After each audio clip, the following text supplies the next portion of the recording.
Hello. Hi. Hi, guys. Hello. And wherever you are, thank you for watching. Thank you for following me. If you haven't, follow. If you've not liked any of my videos, take time. Like, give me feedback. I love to know what you think. As we chit chat, as we go through journeys of our lives together, as we inform, as we educate, as we put information there, let's talk, let's discuss. So, thank you for following me, and thank you that you are my friend. Even if you are not, thank you. All right. And there is something that is happening, maybe because I'm in the field. Okay. I want to talk about it, and it is counseling, the therapy called counseling. You know, let me lay these facts. Some people are counseling averse. Some people don't like it. They have all kinds of thoughts about it. And I admit it might be because of an experience or two, or probably two, it's not an experience, probably something they've heard from somebody's story, and they have vowed not to go sit in front of a counselor and then be told what to do or what to do. Some people believe that they are matured enough and they know they are left from their right. I'm using some of these terms because that is what is out there. What am I trying to do this afternoon? I'm just trying to elaborate on the narrative, on the conversation a bit. You know, the misconception is that counseling is only for people who are planning to get married or people who ever want to be married. I mean, so it's been like it's a marriage thing. But no, counseling is very broad and wide, and it goes across all fields. In fact, every field needs counseling, a counselor. All right, so you're asking, what is it then? I mean, it's like a talk therapy. It's like you going to a professional counselor and you are given that space, that safe environment to talk. You know, sometimes you know that it feels good to talk to a stranger. You are comfortable talking to somebody you don't know from Adam, as compared to somebody who knows all about you, who knows your bios in their hands like something. So the choice of a counselor would be yours to take. But let's not limit counseling only to marriage because it goes way, way, way beyond it. Every discipline, every field of our lives needs a counselor or counseling, sort of. So some things may have gone wrong along the line yet, but it is basically that opportunity where you are able to talk about issues you are facing in your life, something that is eating you up, something you don't seem to be able to talk to anybody about it. You realize that there are things like that. Some people die of it.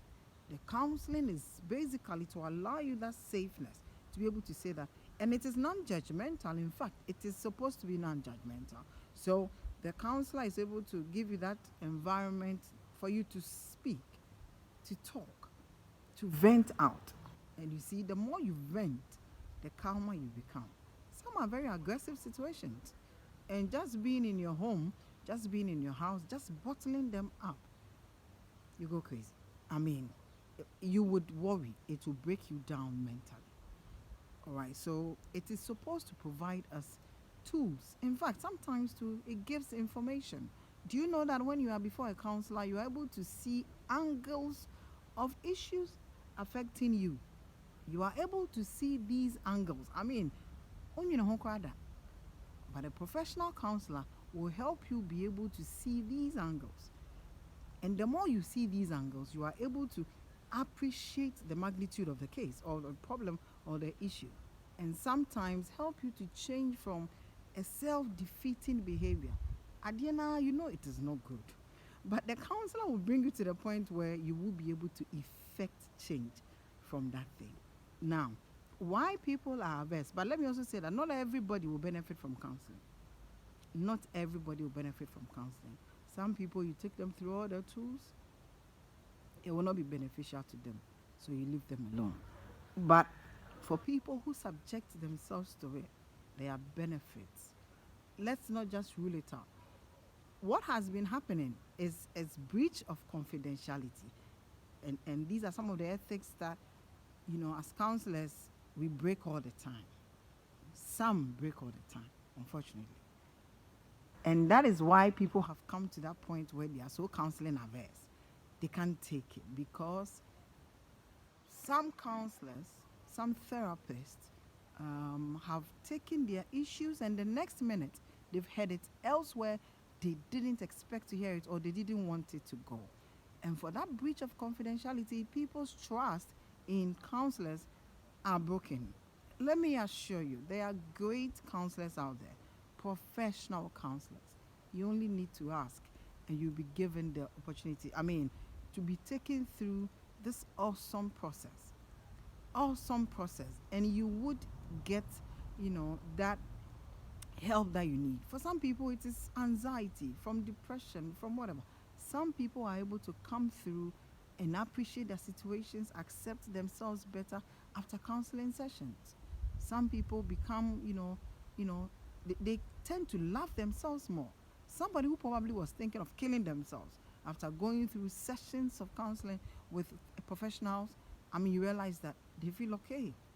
It's a process. It's a process. When not done right, will land us in trouble. But when done right, the benefits of it we can't underestimate. So let us begin growing that space for counseling because it is therapeutic, it is healthy if done right, it saves lives. It's able to, restore families. There are individual counseling, couple counseling. Some counseling sessions are for families, depending on what the issues are. So for counselors out there, if there's anything for us to watch, ethics in the profession is one of the things that is really breaking us. Breach of confidentiality. At some point, you are allowed to break it. Where it's legally required or where the lives of some other people are in danger. You can breach confidentiality. But where you take people's issues now, they didn't come out like that. And especially in the person's circle, they feel defeated, they die from it, they don't trust the system and the processes again.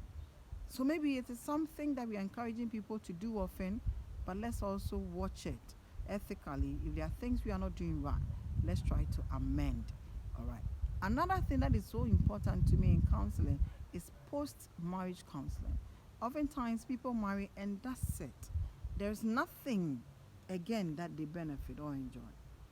People are dying in their marriages. That is why people think that it is only marriages that we are so concerned about.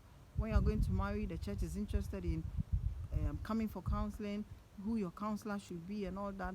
All eyes on you. When you finish the ceremony and the marriage proper begins, the issues people have, post-marriage counseling, for me, it's near zero. Sometimes if we had engaged people, maybe some of the issues that comes up in marriage will be reduced. The incidence of it will be reduced or never happened at all. So if we put some couples out there on the altar after making the lovey pledges and all that, can we monitor them? You see, when people are taken through processes, they are able to shape up. But when you leave them like that, there is no counseling processes after marriage. Yes, they should make their own mistakes. No two marriages are the same anyway. In fact, as a counselor, I can't even influence anybody's marriage. I'm supposed to just let them see the picture and then they make a decision. But can we put, systems together that would check a few things, especially in our churches, in marriages, so that we know that, okay, we just didn't put them on the altar to marry. After the marriage, they have a certain support still from counseling. I think that it will best serve the purpose and people will embrace the therapy that counseling brings and not reject it so much. Thank you. And I hope that if you need help, just put it down there. I'll link you up. I'll link you up. I'm in the field, but we are still learning. So I'll link you up to higher and seniors all around. Thank you so much. Thank you so much. My name is Gloria.